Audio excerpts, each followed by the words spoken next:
Hello दोस्तों, मैं किफन स्वागत करता हूं आपका। आज हम पढ़ने वाले हैं 12 अगस्त 2021 के मोस्ट इंपॉर्टेंट करंट अफेयर्स। तो लास्ट तक बने रहिएगा। Let's start. पहला क्वेश्चन है, हाल ही में फाइबर धोखाधड़ी जन जागरूकता अभियान के लिए आरबीआई ने किसे शामिल व नामित किया है। तो फाइबर धोखाधड़ी के बारे में जन जागरूकता अभियान के लिए आरबीआई ने ऑप्शन बी नीरज चोपड़ा को नामित किया है। नीरज चोपड़ा भारत के एक भाला फेंक खिलाड़ी हैं और इन्होंने टोक्यो ओलंपिक 2020 में भारत के लिए एथलेटिक्स में पहला गोल्ड मेडल जीता है और ये अब इंडिया में काफ़ी फेमस भी हो चुके हैं। इसलिए आरबीआई द्वारा इन्हें फाइबर धोखाधड़ी के बारे में जागरूकता फैलाने के लिए नामित किया है। अब आरबीआई द्वारा नामित किया गया है तो आरबीआई का जो फुल फॉर्म हो जाता है रिजर्व बैंक ऑफ इंडिया। इसकी स्थापना 1 अप्रैल 1935 को की गई थी, लेकिन इसका जो राष्ट्रीयकरण किया गया था 1949 को किया गया था। पहले इसका जो हेडक्वार्टर था कहाँ था? कलकत्ता में था, लेकिन 1937 में इसका हेडक्वार्टर बदल कर कहाँ लाया गया? मुंबई में कर दिया गया। ये याद रखेगा। और आरबीआई के जो वर्तमान में गवर्नर हैं वो 25 नंबर के कौन है? शक्तिकांत दास। ये याद रखिएगा। आरबीआई के पहले गवर्नर थे वो थे फर ओफबार्न स्मिथ थे। और आरबीआई के पहले भारतीय गवर्नर कौन थे? तो आरबीआई के पहले भारतीय गवर्नर थे सीडी देशमुख। ये भी याद रखेगा। और आरबीआई के एकमात्र गवर्नर जो आरबीआई के गवर्नर भी रहे और भारत के प्रधानमंत्री भी हुए, तो ये आरबीआई के 15 नंबर के गवर्नर थे। कौन? मनमोहन सिंह जी। और ये भारत के 13वें नंबर के प्रधानमंत्री भी चुने गए थे। नेक्स्ट बात करें कि आरबीआई में 4 डिप्टी गवर्नर होते हैं और वर्तमान में 4 डिप्टी गवर्नर कौन कौन से हैं? तो एक तो है कौन? माइकल देव पत्रा। और एक है महेश कुमार जैन जिनका हाल ही में कार्यकाल बढ़ाया गया था। और तीसरे नंबर के हो जाएंगे टीबी रविशंकर। और एक है एम राजेश्वर राव। ये चारों कौन हैं? आरबीआई के डिप्टी गवर्नर हैं। ये याद रखिए। अगला जो क्वेश्चन है, हाल ही में किस राज्य ने राजीव गांधी के नाम पर राजीव गांधी पुरस्कार देने की घोषणा की है? तो सूचना और प्रौद्योगिकी क्षेत्र में उल्लेखनीय कार्य करने वाली संस्था को राजीव गांधी पुरस्कार देने की घोषणा की है। ऑप्शन सी महाराष्ट्र राज्य सरकार ने। महाराष्ट्र ने घोषणा की है, तो महाराष्ट्र के बारे में देख लेते हैं। तो महाराष्ट्र का इंडिया के मैप में कहाँ पास स्थित है? तो महाराष्ट्र आपको यहाँ पास दिखेगा इंडिया के मैप में, जिसकी उत्तरी सीमा गुजरात और मध्य प्रदेश और केंद्र शासित प्रदेश दादरा एंड नागर हवेली के साथ लगती है। और महाराष्ट्र की पूर्वी सीमा किसके साथ लगती है? तो छत्तीसगढ़ और तेलंगाना के साथ लगती है। महाराष्ट्र की दक्षिणी सीमा लगती है कर्नाटक और गोवा के साथ, और इसकी पश्चिमी सीमा लगती है अरेबियन सी के साथ।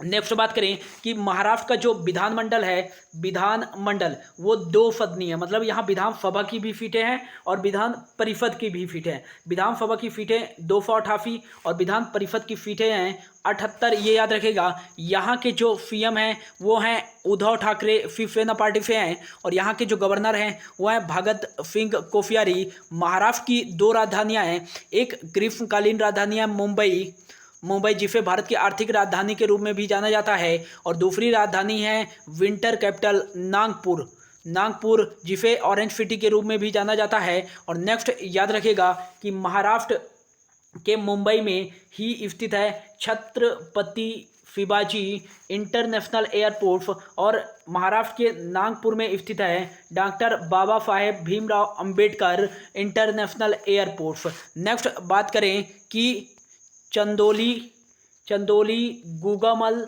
नवेगांव और तदोबा सारे नेशनल पार्क कहाँ स्थित हैं? तो ये स्थित है कहाँ? महाराष्ट्र में ही। भारत का पहला एटॉमिक पावर स्टेशन कहाँ बनाया गया था? तो तारापुर एटॉमिक पावर स्टेशन। ये कहाँ स्थित है? ये स्थित है मुंबई, महाराष्ट्र में ही स्थित है। ये भी याद रखिएगा। अगला जो क्वेश्चन है, हाल ही में एथलेटिक्स फेडरेशन ऑफ इंडिया द्वारा भाला फेंक दिवस कब बनाने का फैसला लिया गया है? तो एथलेटिक्स फेडरेशन ऑफ इंडिया द्वारा भाला फेंक दिवस ऑप्शन डी 7 अगस्त को बनाने का फैसला लिया गया है। अब 7 अगस्त को ही क्यों बनाने का फैसला लिया गया है? क्योंकि 7 अगस्त 2021 को ही टोक्यो ओलंपिक 2020 में भारत का एथलेटिक्स में पहला स्वर्ण पदक आया था, जो कि किसने जीता था? नीरज चोपड़ा जी, जो कि जेवेलियन थ्रो से संबंधित हैं। इन्होंने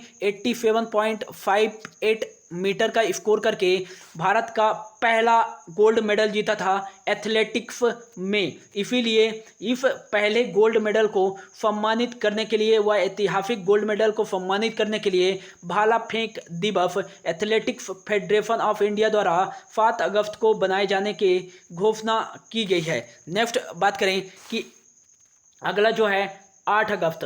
8 अगस्त को बनाया जाता है कौन सा दिवस? अंतर्राष्ट्रीय बिल्ली दिवस।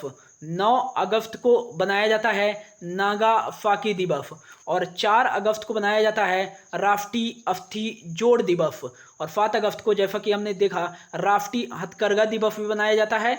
अब बनाया जाएगा और प्रतिवर्ष भाला फेंक दिवस, ये याद रखिएगा। अगला जो क्वेश्चन है, हाल ही में किसके द्वारा ऐप्स आधारित डिजिटल लोन मंच डिजिटल प्रयास का अनावरण किया गया है? तो जो कम आय वाले उद्योगपति हैं, जो कम आय वाले उद्योगपति हैं, उनको क्या ऋण देने के लिए फिडबी, ऑप्शन बी फिडबी द्वारा डिजिटल लोन मंच डिजिटल प्रयास का अनावरण किया गया है। हाल ही में फिडबी द्वारा एक स्वावलंबन फंड भी लॉन्च किया गया था उद्यमियों को, जो उद्योग हैं उसको बढ़ावा देने के लिए। तो ये भी याद रखिएगा। अब फिडबी द्वारा अनावरण किया गया है, तो फिडबी का जो फुल फॉर्म हो जाता है small industries development bank of India. इसकी स्थापना 1990 में की गई थी। इसका जो हेडक्वार्टर है वो कहाँ स्थित है? नोएडा यूपी में स्थित है और इसके जो अध्यक्ष हैं वो हैं सुब्रमण्यम रमन जी हैं इसके अध्यक्ष। ये याद रखिएगा। फिडबी और फेबी में काफ़ी कंफ्यूजन होता है दोस्तों। तो फेबी का जो फुल फॉर्म हो जाता है security exchange board of India और इसकी स्थापना 1992 में की गई थी। इसका जो हेडक्वार्टर है मुंबई महाराष्ट्र में है और अजय त्यागी जो हैं इसके अध्यक्ष हैं। अगला जो है ICICI bank, investment credit and industrial corporation of India, इसका फुल फॉर्म हो जाता है। और हाल ही में 1 जुलाई को राष्ट्रीय चिकित्सक दिवस के अवसर पर ICICI बैंक ने कौन सा प्रोग्राम लॉन्च किया था? वो प्रोजेक्ट वो किया था सैल्यूट डॉक्टर प्रोग्राम लॉन्च किया था ICICI बैंक ने। LIC के बारे में बात करें तो लाइफ इंश्योरेंस कॉरपोरेशन, इसके हाल ही में MD के रूप में मिनी IP को नियुक्त किया गया है और MR कुमार इसके कौन हैं? अध्यक्ष हैं। सरल पेंशन योजना LIC द्वारा शुरू किया गया है। अगला जो क्वेश्चन है, हाल ही में कौन सी अंतरिक्ष एजेंसी EOF 03 उपग्रह का प्रक्षेपण करेगी? तो ऑप्शन जो हो जाएगा A इसरो अंतरिक्ष एजेंसी EOF 303 उपग्रह प्रक्षेपण करेगी। अब यह कौन सा उपग्रह है? तो ये भारत का पहला पृथ्वी निगरानी करने वाला उपग्रह है और साथ ही साथ यह मौसम संबंधी गतिविधियों का भी निगरानी करेगा और चक्रवात और प्राकृतिक आपदाएं हैं जो उसकी भी निगरानी करने में सक्षम होगा। लेकिन याद रखिएगा कि भारत का पहला पृथ्वी का निगरानी रखने वाला जो उपग्रह है वो कौन सा है? EOF 03 उपग्रह, जिसको भारत की अंतरिक्ष एजेंसी इसरो के द्वारा क्या किया जाएगा? प्रक्षेपित किया जाएगा। इसरो का जो फुल फॉर्म हो जाएगा वो हो जाता है इंडियन स्पेस रिसर्च ऑर्गेनाइजेशन। इसका हेडक्वार्टर बेंगलुरु में है, जिसे अंतरिक्ष शहर के रूप में भी जाना जाता है क्योंकि यही भारत का जो अंतरिक्ष एजेंसी है इसरो का मुख्यालय है। नेक्स्ट बात करें, इसके जो अध्यक्ष हैं वो कौन है? वर्तमान में के सिवान हैं और इसरो की स्थापना 15 अगस्त 1969 को की गई थी और इसरो के संस्थापक कौन थे? तो विक्रम अम्बलाल साराभाई इसरो के कौन थे? संस्थापक थे। इतना याद रखिएगा। अगला जो क्वेश्चन है, हाल ही में UNFP United nation security council debate की अध्यक्षता करने वाले पहले भारतीय प्रधानमंत्री कौन बने हैं? तो UNFP डिबेट की अध्यक्षता करने वाले पहले भारतीय प्रधानमंत्री बन गए हैं ऑप्शन बी नरेंद्र मोदी जी। और हाल ही में यह घोषणा किया गया था यूनाइटेड नेशन द्वारा कि जो अगस्त का UNFP की अध्यक्षता करेगा वो कौन करेगा? भारत करेगा। इसके पहले किसके पास अध्यक्षता थी UNFP की? तो वो थी फ्रांस के पास। अब फ्रांस से इसकी अध्यक्षता कौन कर रहा है? भारत कर रहा है अगस्त माह के लिए। और हाल ही में इसकी अध्यक्षता करने वाले भारत के पहले प्रधानमंत्री कौन बने हैं? तो नरेंद्र मोदी बने हैं। याद रखिएगा। UNFP के बारे में बात करें तो UNFP यूनाइटेड नेशन के 6 अंगों में से एक अंग है UNFP। इसे दुनिया का पुलिस मैन कहा जाता है, दुनिया का पुलिस मैन कहा जाता है। और इसका जो मुख्य उद्देश्य है अंतर्राष्ट्रीय सुरक्षा और शांति को बढ़ावा देना व बनाए रखना। नेक्स्ट बात करें कि UNFP में कितने मेंबर होते हैं? तो 15 मेंबर होते हैं टोटल, और उसमें से 5 स्थायी मेंबर होते हैं। मोस्ट इंपॉर्टेंट 5 स्थायी मेंबर कौन कौन से हैं? तो पहला तो हो जाएगा फ्रांस, दूसरा हो जाएगा रशिया, तीसरा हो जाएगा चाइना, और चौथा हो जाएगा UK, और पांचवा हो जाएगा USA। ये UNFP के 5 स्थायी मेंबर होते हैं। और बाकी 10 अस्थायी मेंबर होते हैं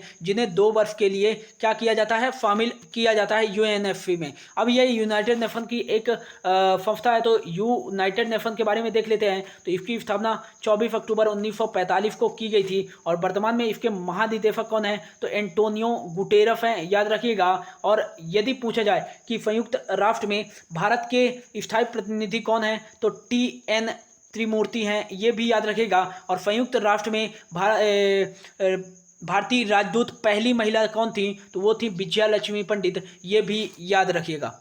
अगला जो क्वेश्चन है, हाल ही में ईरान के पहले उपराष्ट्रपति के रूप में किसे नामित किया गया है? तो इसका जो राइट आंसर हो जाएगा ईरान के पहले उपराष्ट्रपति के रूप में ऑप्शन सी मोहम्मद मुखबरी को नियुक्त किया गया है, वह नामित किया गया है।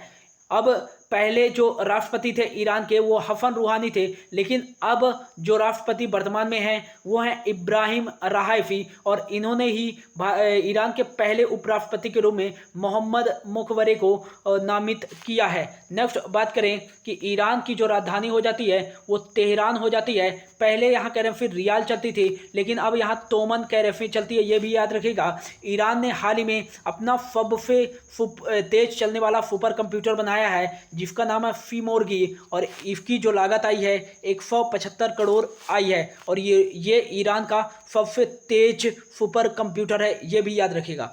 अगला जो क्वेश्चन है, हाल ही में जारी रिपोर्ट वैश्विक युवा विकास सूचकांक 2020 में भारत की रैंक क्या है? तो इसमें जो भारत की रैंक है युवाओं की स्थिति के सुधार के बारे में यह रिपोर्ट निकाली जाती है। तो इसमें भारत की रैंक है 122वीं रैंक है। और फर्स्ट पे कौन सा है? तो फर्स्ट पे है सिंगापुर इसमें है। और लास्ट पे कौन सी कंट्री है? तो नाइजर जो है, नाइजर और अफगानिस्तान इसमें लास्ट में है वैश्विक युवा विकास सूचकांक 2020 में। नेक्स्ट बात करें कि 90th है, ऑप्शन ए पे है 90। और 90 किस में है भारत की रैंक?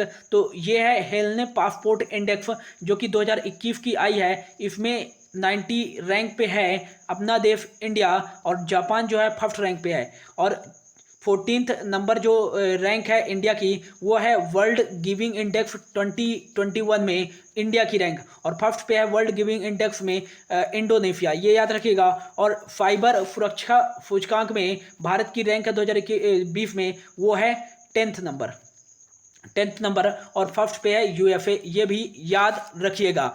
तो ये था दोस्तों आज का करंट अफेयर्स। होप आपको अच्छा लगा होगा। Thank you so much for your watching.